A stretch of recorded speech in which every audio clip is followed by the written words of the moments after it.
Elementary आणि intermediate drawing एक्झामच्या सगळ्या latest question पेपर्सच्या video, त्याचप्रमाणे अतिशय इम्पॉर्टंट यूजफुल अशा व्हिडिओज पाहण्यासाठी चॅनलला सबस्क्राईब करून ठेवा, म्हणजे माझ्या सगळ्या व्हिडिओ तुम्हाला लगेच खाली पाहायला मिळतील। त्याचप्रमाणे नवीन व्हिडिओ टाकेल त्या देखील सगळ्यात आधी तुमच्यापर्यंत पोहोचतील। या व्हिडिओमध्ये आपण इंटरमिजिएट एक्झामचा फर्स्ट पेपर स्टील लाईफ म्हणजेच स्थिरचित्रचा लेटेस्ट आणि इम्पॉर्टंट क्वेश्चन पेपर पाहणार आहोत। यावरून तुम्हाला पेपरला नेमकं काय येणार आहे ते कळणार आहे। व्हिडिओ चालू असताना भरपूर एक्झाम्पल्स दाखवले आहेत, ते देखील तुम्हाला प्रॅक्टिससाठी दिलेले आहेत, त्यामुळे व्हिडिओ स्किप न करता पहा। इंटरमिजिएट एक्झामनंतर तुम्हाला नेमके बोर्ड एक्झामला किती एक्स्ट्रा मार्क्स मिळतात याची डिटेल व्हिडिओ चॅनलवरती अपलोड केलेली आहे, ती देखील नक्की पहा। आता आपण क्वेश्चन पेपरला सुरुवात करूया। क्वेश्चन पेपर मराठी आणि इंग्लिश दोन्ही लँग्वेजमध्ये असतो। सुरुवातीला आपण इंग्लिशमधून पेपर पाहूया। स्टील लाईफ म्हणजे स्थिरचित्र हा पेपर 3 तासांचा आहे। मराठी आणि इंग्लिश दोन्ही मीडियमसाठी मी हा पेपर तुम्हाला समजावून सांगणार आहे। सुरुवातीला आपण इंग्लिश मीडियमच्या मुलांसाठी पाहूया आणि नंतर मराठी मीडियमच्या मुलांसाठीचा पेपर पाहूया। पेपर दाखवण्यापूर्वी काही महत्त्वाच्या गोष्टी मी तुम्हाला सांगते। स्टील लाईफमध्ये तुम्हाला तुमच्या मनाप्रमाणे ड्रॉइंग काढता येतं। वस्तूच्या मांडणीमध्ये तुमच्या मनाप्रमाणे, त्याचप्रमाणे कलरिंगमध्ये आणि ड्रेपरीच्या कलरिंगमध्ये थोडाफार बदल तुम्हाला करता येतो। स्टील लाईफ म्हणजे स्थिर चित्र काढताना वस्तूंची संख्या 5 ते 7 इतकी असते, त्यामुळे त्यातील वस्तूंचा आकार ऑब्जेक्ट ड्रॉइंग, गेल्या वर्षी एलिमेंटरी एक्झामला तुम्ही ऑब्जेक्ट ड्रॉइंग म्हणजे वस्तुचित्र हा पेपर दिला होता, त्या पेपरपेक्षा यातील ज्या वस्तू असतात त्या थोड्याशा लहान आकाराच्या काढायच्या असतात, कारण या पेपरमध्ये जास्त वस्तू समोर मांडलेल्या आहेत। त्याचप्रमाणे ऑब्जेक्ट ड्रॉइंगमध्ये म्हणजे वस्तुचित्रमध्ये मागच्या साईडला ड्रेपरी टाकलेली नसते, पण इंटरमिजिएट एक्झामचा जो तुम्ही हा स्टील लाईफ किंवा स्थिरचित्रचा हा जो तुम्ही पेपर देणार आहात त्याच्या पाठीमागे ड्रेपरी टाकलेली असणार आहे, त्यामुळे तुम्हाला ती ड्रॉ करायची आहे। या पेपरला तुम्हाला माहीतच आहे की किमान 4 ते 6, 5 ते 7 अशा प्रकारे मानवनिर्मित आणि निसर्गनिर्मित वस्तू समोर मांडलेल्या असतात। त्यामध्ये पाठीमागे कापड टाकलेले असते आणि वस्तूंमध्ये पाने, फुले, फळे, फळभाज्या किंवा इतर नैसर्गिक घटकांचा समावेश असतो। ड्रॉइंग काढताना शॅडोला आणि शेडिंगला अतिशय महत्त्व आहे। एलिमेंटरी एक्झामच्या वरची ही इंटरमिजिएट एक्झाम आहे, त्यामुळे तुम्ही अतिशय चांगल्या पद्धतीने ड्रॉइंग काढून परीक्षकांना दाखवायचं आहे।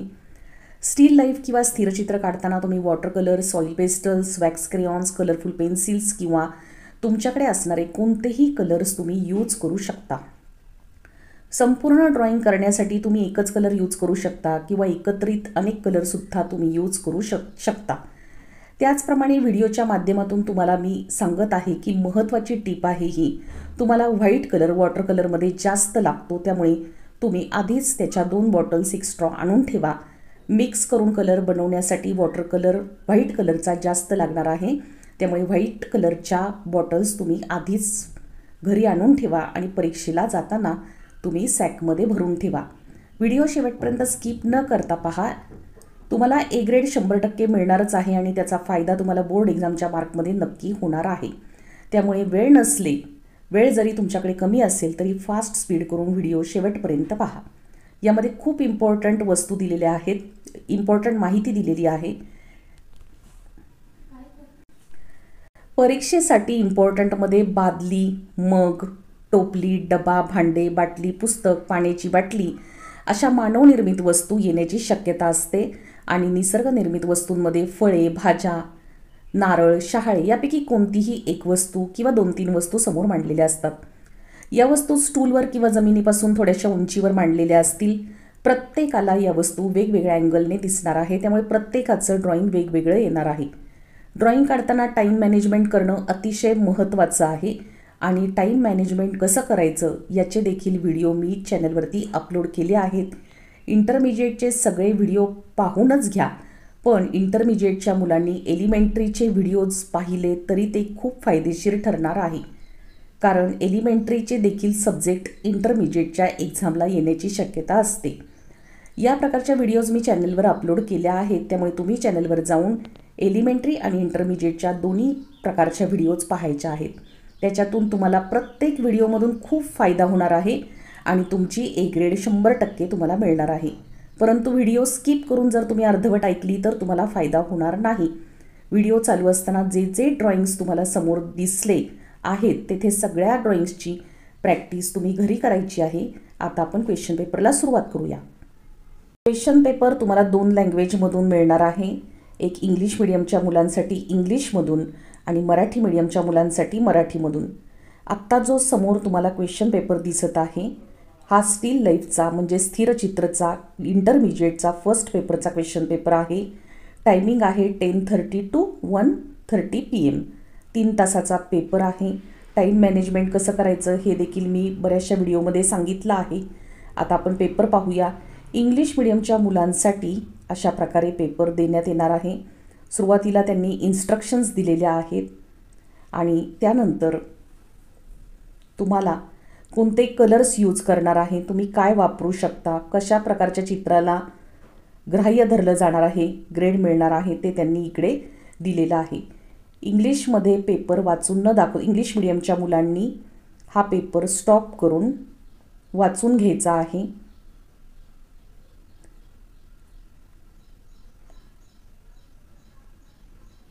व्हिडिओ स्टॉप करून तुम्ही हा पेपर वाचू शकता।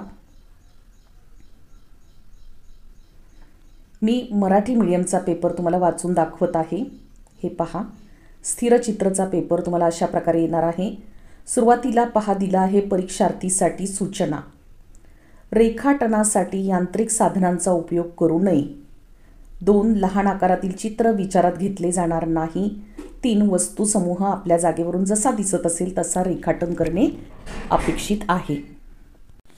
पहा, या ठिकाणी तुम्हाला अशा सूचना दिल्या आहेत की तुम्ही यांत्रिक साधनांचा कोणत्याही प्रकारे या ड्रॉइंगमध्ये यूज करू शकत नाही। त्याचप्रमाणे लहान आकारातील ड्रॉइंग जे आहे ते विचारात घेतले जाणार नाही। तुम्हाला ड्रॉइंग काढताना जे काही समोर वस्तू मांडलेल्या आहेत त्या मोठ्या आकारात कागदाला शोभेल अशा आकारामध्ये काढायच्या आहेत। त्याचप्रमाणे तुमच्या जागेवरून ज्या पद्धतीने त्या वस्तू ज्या अँगलने तुम्हाला दिसणार आहेत त्या पद्धतीने तुम्ही त्या वस्तू काढायच्या आहेत। 1 नंबरला त्यांनी असं सांगितलं आहे, तुम्हास देण्यात आलेला उत्तरपत्रिकेचा कागद गरजेनुसार उभा किंवा आडवा धरून त्या कागदाच्या सर्व बाजूंनी कडेपासून 2 सेंटीमीटर जागा सोडून हातानेच एक आयत काढा। इथे तुमच्या लक्षात आलं असेल 2 सेंटीमीटर जो कागद मिळणार आहे तो तुम्हाला एक्झाम सेंटरवरच मिळणार आहे। तुमचा आन्सर शीट म्हणजे ड्रॉइंग पेपर तुम्हाला तिथेच देणार आहे। आता हा कागद मिळाल्यानंतर देखील तुम्हाला स्केलचा म्हणजे यांत्रिक साधनांचा कोणताही वापर करायचा नाही आणि हातानेच तुम्हाला 2 सेंटीमीटर जागा सोडून एक रेक्टँगल कडेच्या बाजूने चारही बाजूने रेषा काढून किंवा लाईन काढून घ्यायच्या आहेत आणि तुम्हाला हवा तसा तुम्ही तो कागद धरू शकता। चित्र जर उभ्या आकाराचा असेल तर तुम्ही कागद आहे तो उभा धरा, जर उभ्या वस्तूंची मांडणी केली असेल तर तुम्ही कागद उभा धरा आणि जर वस्तू आडव्या मांडल्या असतील पसरट मांडल्या असतील तर तुम्ही कागद आडवा धरायचा आहे। त्या आयतामध्ये दिलेल्या कागदाच्या आकाराला शोभून दिसेल एवढ्या मोठ्या आकारात तुमच्या समोर ठेवलेल्या वस्तू समूहाचे सुसंगत व प्रमाणबद्ध संयोजन मांडणी करा। कधी कधी पुढे मागे वस्तू करून तुम्ही त्याची मांडणी स्वतःच करून म्हणजे तुम्ही काढू शकता, थोडाफार बदल करू शकता। तुमचे चित्र अधिक आकर्षक करण्याच्या दृष्टीने त्या वस्तू समूहाच्या मांडणीत किंवा वस्तूच्या परस्परांशी असलेल्या प्रमाणात आणि आकारमानात किरकोळ स्वरूपाचे बदल करता येतील। आत्ता सांगितलं तेच की वस्तूची जी मांडणी आहे त्याच्यामध्ये थोडाफार किरकोळ स्वरूपाचा बदल तुम्ही करू शकता की जेणेकरून तुमचं ड्रॉइंग आकर्षक दिसेल। वस्तू समूहाचे सृजनात्मक चित्रण करताना स्थिर चित्राचे वैशिष्ट्यपूर्ण स्वरूप मात्र कायम राहील अशी काळजी घेतली पाहिजे। स्थिर चित्राचे रंगकाम योग्य पद्धतीने तुम्हाला जसे जाणवत असेल तसे करा। आता इथे देखील तुमच्या लक्षात आलं असेल की कलरिंग करताना तुम्ही थोडाफार बदल तुमच्या पद्धतीने करू शकता। पहा, जर मागच्या ड्रेपरीचं कलर जर येलो कलर असेल आणि समोर मांडलेल्या वस्तूंमध्ये देखील येलो कलर जास्त असेल किंवा तुम्ही येलो कलर जास्त वापरला असेल तर तुम्ही ड्रेपरी वेगळ्या कलरची तुम्हाला हवी त्या कलरची बदल करून तुम्ही करू शकता। चित्राच्या मांडणीमध्ये तुम्ही बदल करू शकता, त्यामुळे ह्या प्रकारचं स्वातंत्र्य त्यांनी तुम्हाला दिलेलं आहे। त्याचप्रमाणे कागद उभा धरायचा आहे आडवा धरायचा आहे हे तुमच्या मनाप्रमाणे असेल, परंतु चित्र मोठ्या आकारात काढायचं आहे, छोट्या चित्राला फेल केलं जाणार आहे. त्यामुळे कागदाला शोभेल अशा प्रकारे तुम्ही मोठ्या आकारामध्ये चित्र काढायचं आहे आणि रंगकामसुद्धा छान पद्धतीने तुम्ही करायचं आहे, कारण एलिमेंटरीच्या नंतर इंटरमिजिएटची एक्झाम आहे. त्यामुळे परीक्षकांना चित्र चांगल्या पद्धतीने तुम्ही मांडलेलं आहे समोर असं त्यांना दिसलं पाहिजे. 5 नंबरला दिलं आहे स्थिर चित्राचे रेखांकन व रंगकाम करताना छायाप्रकाश, पोत व रंगसंगती या बाबींकडे लक्ष देऊन सौंदर्य निर्मिती प्रमुख उद्दिष्ट असावे. इथे स्पष्ट तुम्हाला पेपरमध्येच दिलेलं आहे की हे जे काही ड्रॉइंग तुम्ही काढणार आहात त्यामध्ये शॅडो म्हणजे छायाप्रकाश, याचा अर्थ शॅडो तुम्ही दाखवायचीच आहे. त्याचप्रमाणे रंगसंगतीमध्ये म्हणजे शेडिंगकडे सुद्धा तुम्ही प्रामुख्याने लक्ष द्यायचं आहे. चित्र कसं उठावदार दिसणार आहे, ड्रॉइंग तुमचं कसं आकर्षक वाटणार आहे याचा प्रयत्न तुम्ही करायचा आहे. ड्रॉइंग करताना चित्राचा रंगकामासाठी खालील सूचित रंगमाध्यमांचा उपयोग करता येईल. जे काही कलर्स त्यांनी सांगितले आहेत ते पेपरमध्ये काय दिले आहेत ते पहा. तुम्ही water colours, colourful pencils, wax, crayons, oil pastels, इतर रंगातील शाई म्हणजे इंक, परिसरातील उपलब्ध रंग म्हणजे तुमच्याकडे जे काही कलर्स उपलब्ध आहेत ते या रंगांचा प्रत्येकी स्वतंत्रपणे किंवा अनेकांचा एकत्रितपणे आपल्या आवडीनुसार उपयोग करता येईल आणि आवश्यकता वाटल्यास विविध तंत्र वापरून पोतनिर्मिती करता येईल.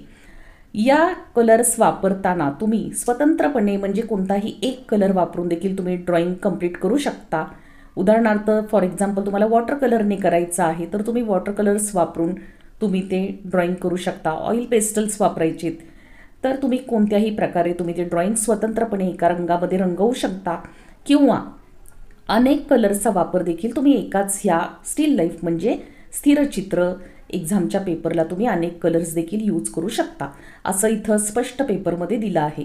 त्यामुळे पेपर अशा प्रकारचा येणार आहे, तो व्यवस्थित तुम्ही परीक्षेला करून जायचा आहे. माझे सगळे पेपर्स नक्की करून जा, फार इम्पॉर्टंट आहेत. माझ्या चॅनलवरच्या व्हिडिओज सगळ्या फास्ट स्पीडने का होईना पण त्या सगळ्या बघून घ्या. प्रत्येक व्हिडिओमधून तुम्हाला खूप फायदा होणार आहे. त्यामुळे तुम्हाला जर व्हिडिओ आवडली असेल तर नक्की लाईक करा आणि शेअर करा. धन्यवाद.